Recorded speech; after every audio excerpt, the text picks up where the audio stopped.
has become much harder to understand when wars end and peace begins.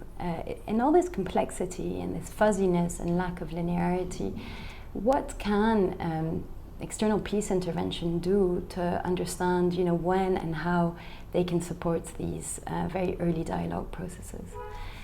Well, one of the things that can be done is really to have a sort of quite inclusive political analysis of the situation that's really ongoing, right? Not waiting for these moments, the kind of very elusive, ripe and ready moment.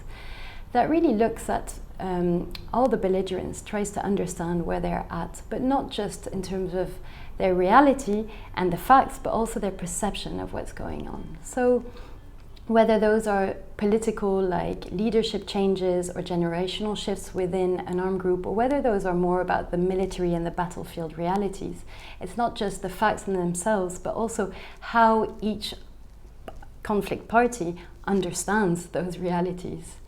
A second key element is about how do you foster the idea of a political exit and a strategy. And here a lot can be done to support whether those are civil society actors engaging with the most isolated actors in dialogue, or helping to foster internal coherence on both sides and getting them to really be able to engage with each other and strategize politically.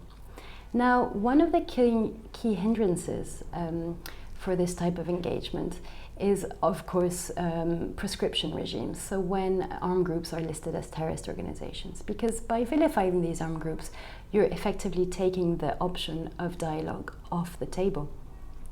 So what you're doing is really, you're kind of really raising the entry cost for early dialogue and negotiations.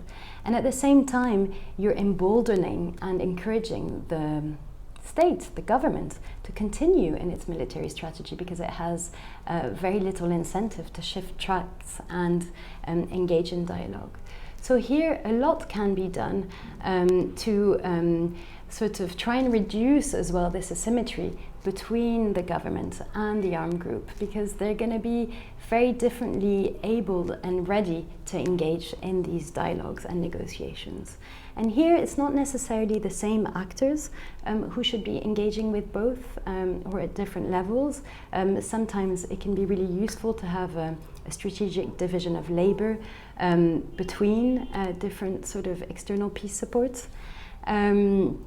To try and foster both this internal coherence within each party, but also help those moments of early dialogue between the parties.